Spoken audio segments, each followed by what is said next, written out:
Looking forward to getting back into 1 Samuel with you tonight. So if you do have a Bible and want to follow along, 1 Samuel is where we're going to be this evening, chapter 13 in particular, 1 Samuel 13. Also, for those of you who are wondering, and I know many of you are, I told you last week that my goal was to not get last in my family's March Madness bracket challenge. I just want to say that the tournament is not over yet.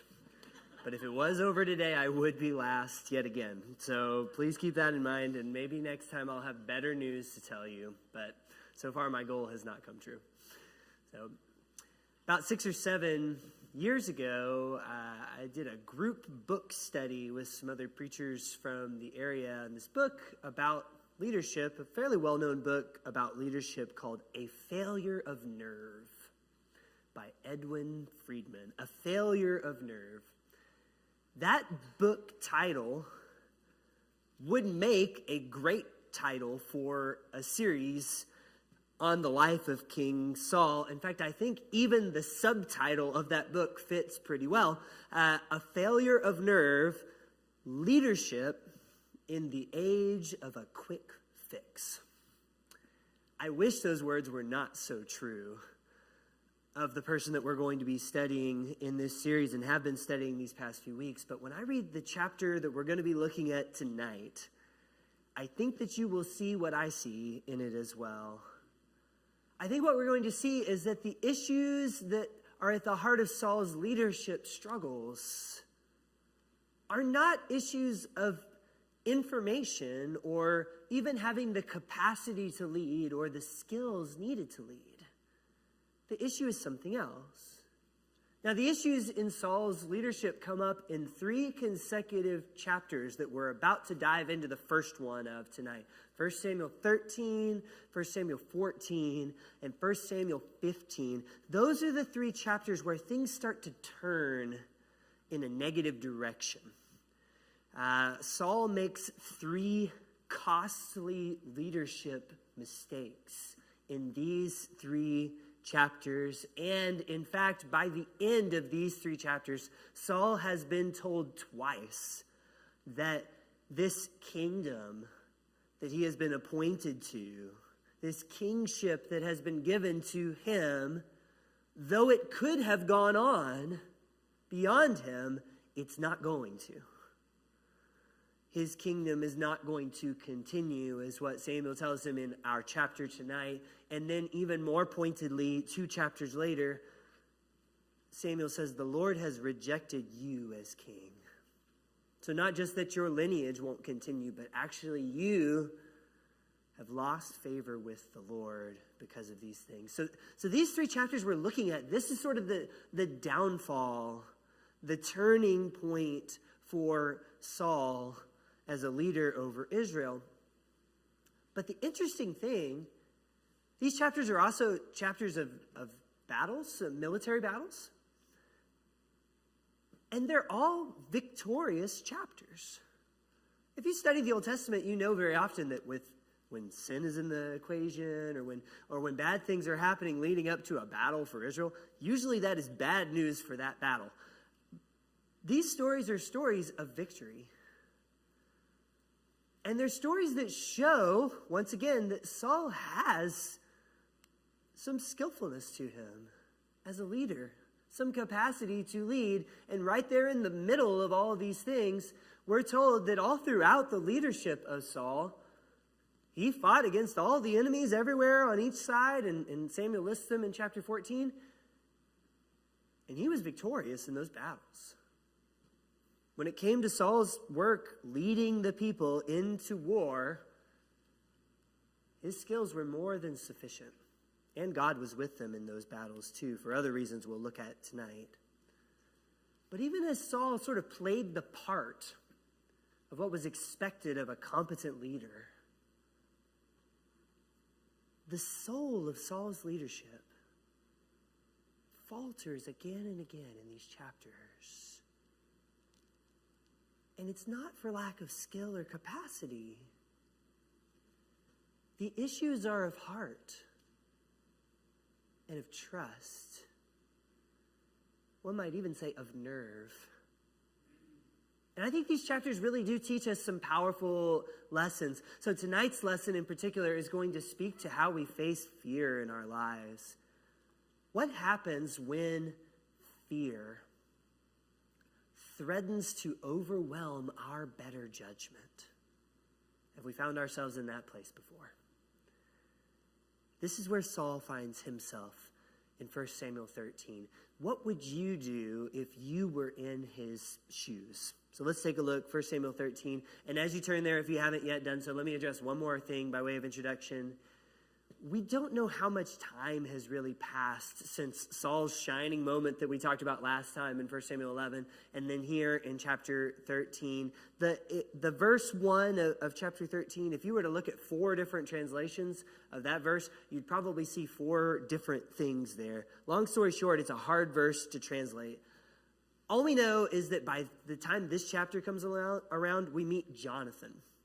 And Jonathan was Saul's son, you may recall. Later on, he'll be a close friend of David.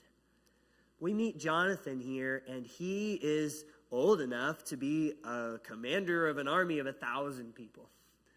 When we first met Saul, we don't know how old he was. Chapter 9, he was living in his father's house and doing things for his father, like taking care of the donkeys. So it may be that some time has passed between when we last left off in the story and where we are here. Another thing is that in chapter 11, Saul was dealing with the Ammonites. Remember that wicked king who was trying to gouge everybody's eyes out in chapter 11. Now we've turned to a new foe.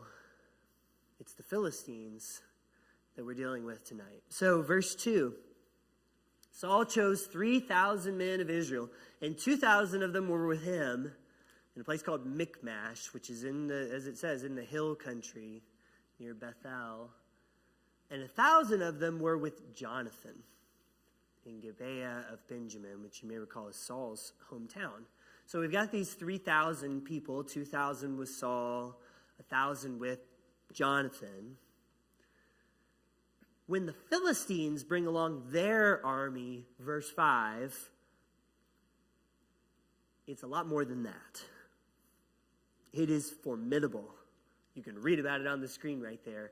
They are facing a formidable foe. So much so that verse 6, when the men of Israel saw that they were in trouble, for the people were hard pressed, the people hid themselves in caves and in holes, behind rocks and in tombs and in cisterns.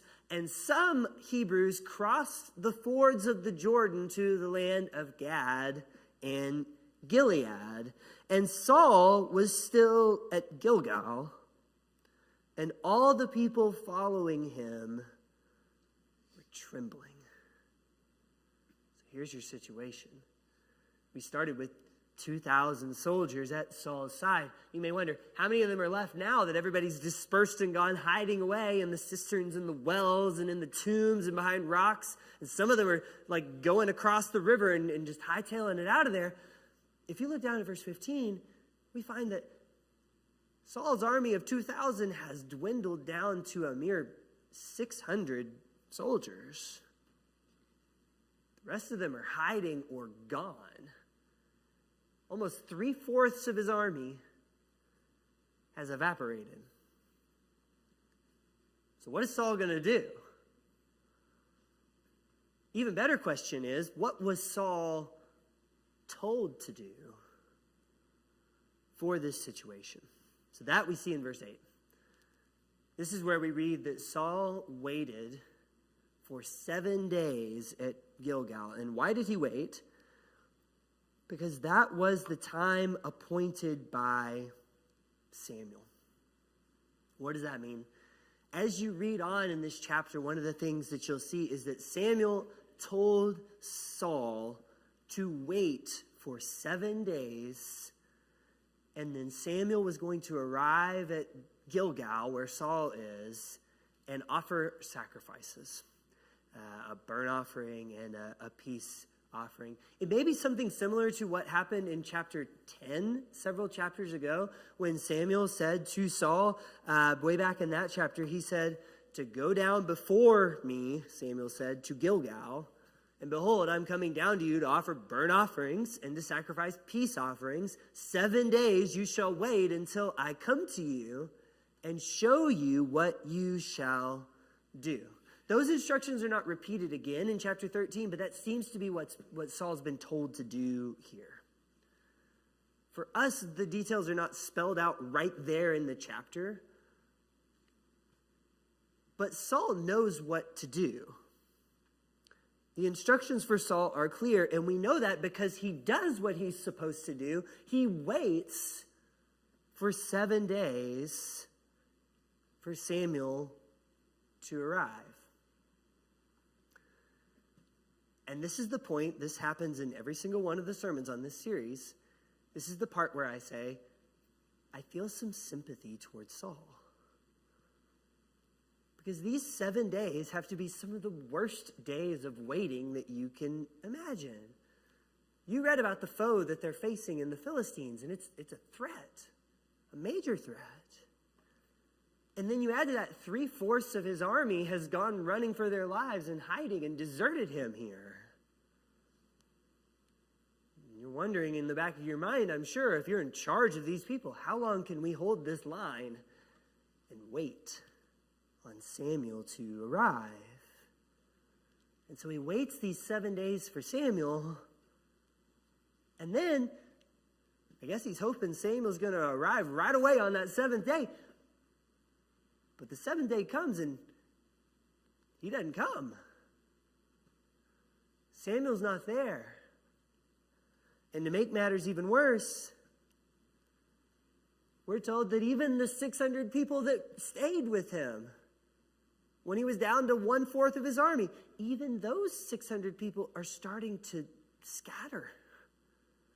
And Saul must be thinking in his own mind, like, I'm going to be the only one left up here, waiting to fight this battle. The last stragglers are all going too. So, verse 9, Saul said, bring the burnt offering here to me and the peace offerings. And he offered the burnt offering. And as soon as he had finished offering the burnt offering, one of the 2 offerings, behold, Samuel's there. And Saul went out to meet and greet him. Imagine this has got to be a rather awkward moment, doesn't it? It's a little bit like when Moses comes back down from Mount Sinai, when he's been up there for a while with the 10 Commandments, and he sees his brother Aaron, and what is Aaron up to? But he's got that golden calf that the people have made while he was gone. What does Aaron say? Moses, you were up there a long time. We waited on you. We didn't know when you were going to get back. You know how these people are. They were getting stir crazy down here. You should have seen the way they were acting. We didn't know what to do with them. My favorite thing that Aaron says, he says something like, we put all the gold in the oven and out came this calf. You remember he says that? It's like, really? You think that's what happened? But Saul finds himself in that same sort of situation. He's waited for Samuel, but he didn't wait long enough. And no sooner has Saul decided to make the burnt offering and the peace offering himself, that he makes one of them, and there, who should show up? But there's Samuel, just like he said he would be. There he is. Saul goes out to meet him. He greets Samuel the prophet. But Samuel only greets Saul with a question. What have you done? What have you done? Here comes Saul's Aaron moment. Saul said, when I saw that the people were scattering from me and that you did not come within the days appointed, and that the Philistines had mustered at Michmash, I said, the Philistines will come down against me at Gilgal, and I've not sought the favor of the Lord. So I forced myself, and I offered the burnt offering. And Samuel said to Saul, you've done foolishly. You've not kept the command of the Lord your God with which he commanded you. For then the Lord would have established your kingdom over Israel forever. But now your kingdom shall not continue. The Lord has sought out a man after his own heart, and the Lord has commanded him to be prince over his people, because you have not kept what the Lord commanded you. Samuel arose and went up from Gilgal. The rest of the people went up after Saul to meet the army, and they went up from Gilgal to Gibeah of Benjamin. Okay. So what just happened here in these verses? What do we see in this? What is this story an example of for our lives? Because it's meant to teach us, right? So what is it teaching us? Among other things, I think it teaches us a lesson about fear and the way that it can affect our thinking, our decision-making. When Saul faces what admittedly is a very fearful situation, he responds in a relatable way. He thinks, how quickly can I get out of this situation? How quickly can I fix this problem? We've been waiting for Samuel to make this sacrifice. Samuel's not here. I'll make the sacrifice instead. Never mind the fact that to do so is going to break the commandment that God had given him. You can almost imagine Saul in his mind saying, as is commonly said, desperate times call for desperate measures. So I'll go ahead and do this. What we see, in other words, is Saul reacting to the fear that he is feeling and seeking a quick fix to the problem. You almost get the sense that Saul, in his mind, thinks this is the only option that I have. The only option available. But what's the problem with that thinking? There's a few problems with that. All of them stem from the fact that Saul has allowed fear to cloud his better judgment. And no matter how relatable that problem might be for us, it's still a problem. When Saul starts to see disregarding God's command as an option for him, that's a problem. Because rebelling against the commandment of God is the one thing that Samuel said you cannot do. We read this in our scripture reading tonight, and I appreciate how Walter pointed out that this is a pattern in the scriptures. There are these moments, these watershed moments, where someone like Samuel will lay it out for God's people and say, look, here are your options. Here's what you can choose, but here's what you need to choose for things to go well. And what did he say? Just one chapter before this story, if you will fear the Lord and serve him and obey his voice and not rebel against the commandment of the Lord, and if both you and the king who reigns over you, he's not exempt either, will follow the Lord your God, it will be well. But if you'll not obey the voice of the Lord, then the hand of the Lord will be against you and your king. So Saul has allowed his fear of the Philistines to supersede his fear of the Lord. Saul has allowed his fear about the people in his army and how they're scattering right and left to supersede his fear of the Lord. And the fear of the Lord is not like other fears. Other fears that we face in life, they cloud our judgment. They often trigger in us sort of a reactive way of thinking. You know that you've met somebody who's in this mode of thinking when they start blaming everybody else. It's never their fault. We see Saul doing this a little bit too. You were late to show up, Samuel. Aaron does the same. When we get to a fearful mindset in our minds, it's difficult to make wise decisions. Our fear about the future and the unknown and the stress that we're feeling clouds our judgment. all we want to do is get out of that situation. All we want to do is be free of that fear. Fear has a way of triggering that way of thinking in us. But the fear of the Lord is different. The fear of the Lord doesn't cloud our judgment, it clarifies it. Because what it causes us to do, instead of a reactive mode, which is what that says, it brings us into a reflective mode. The fear of the Lord, as the Proverbs say, is the beginning of knowledge. It's the beginning of wisdom. Because when you properly fear the Lord, it causes you to reflect on who God is, what he's told me to do, and how he's told me to live, how we can apply the wisdom of God to our everyday lives.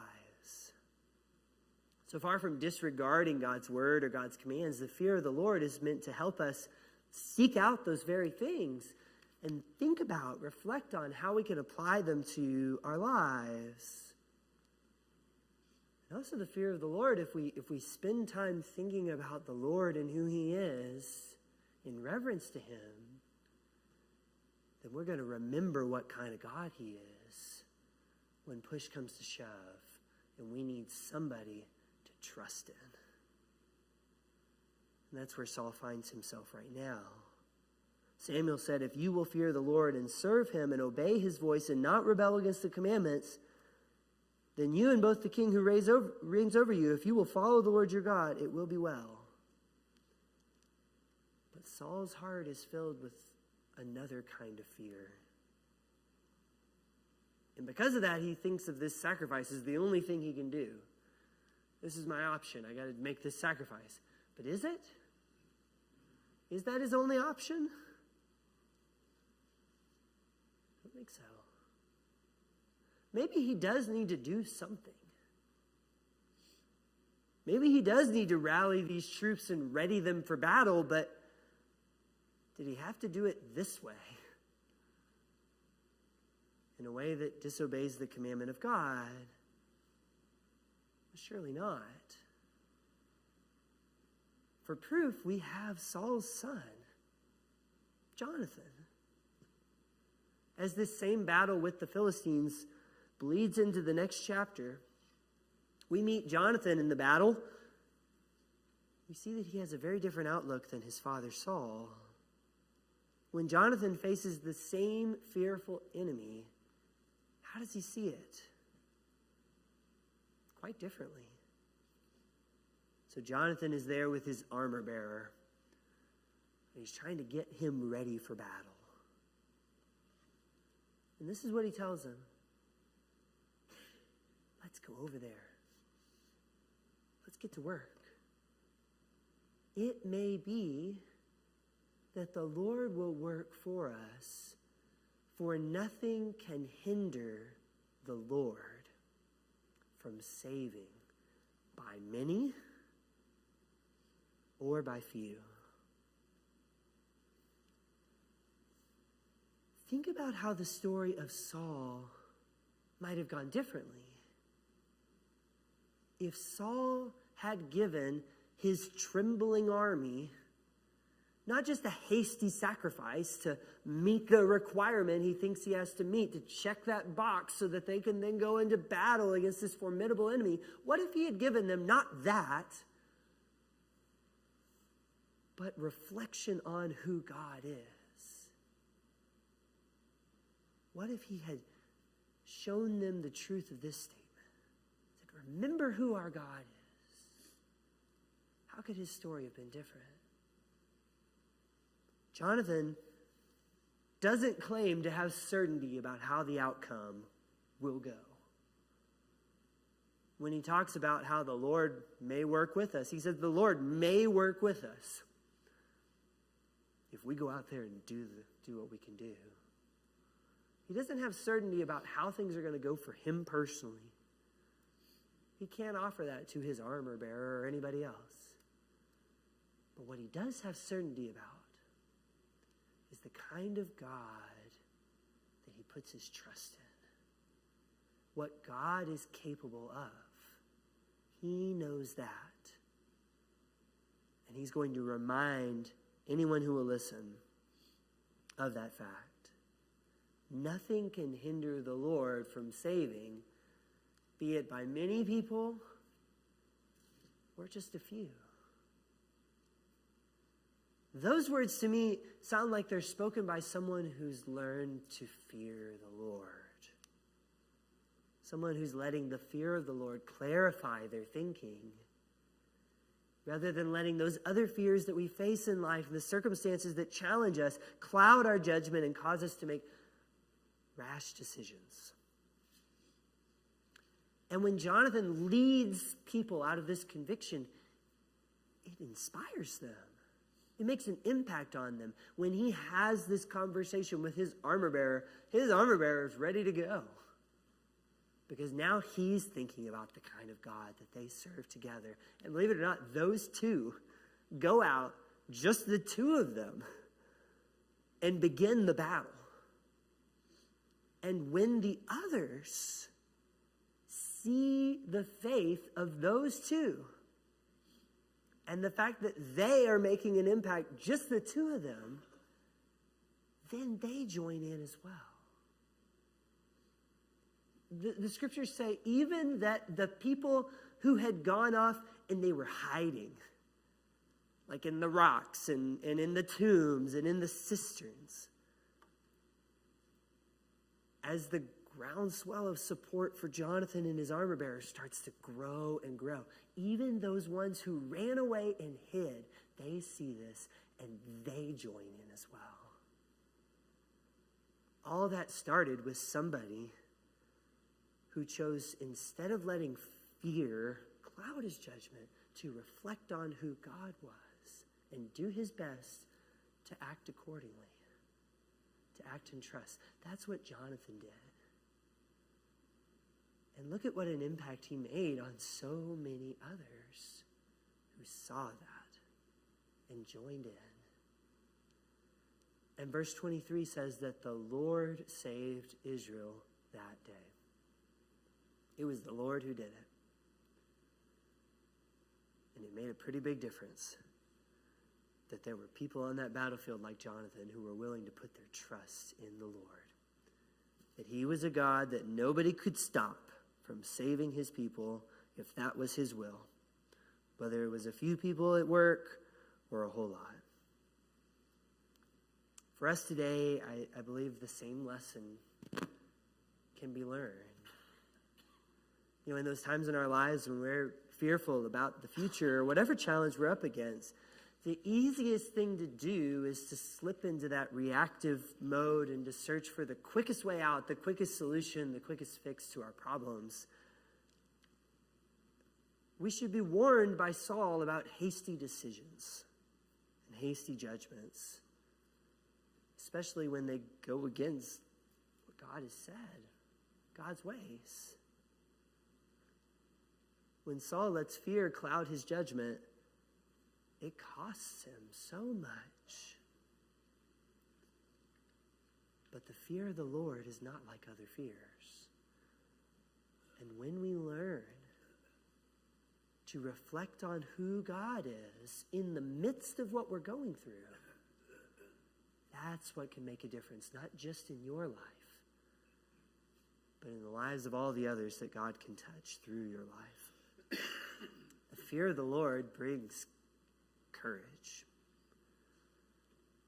Because as Paul will later say in Romans, if God is for us, who can be against us? Maybe this is something you need to hear tonight. Whatever you may be facing in life right now, may I encourage you in the midst of it to try as you can to reflect on who God is and why he is worthy of our trust.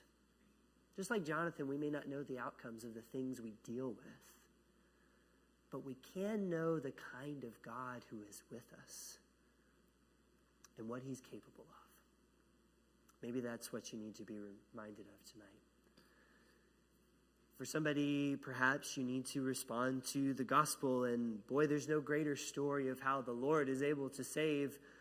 It doesn't take many, but even just one, such as Jesus, who was the one perfect sacrifice for our sin that we needed, giving his life so that we might live. And if somebody needs to respond to that message and be baptized in his name and washed clean of your sins, then we always make that opportunity available as well. However you might be called or challenged, let's take a moment and respond as we stand and as we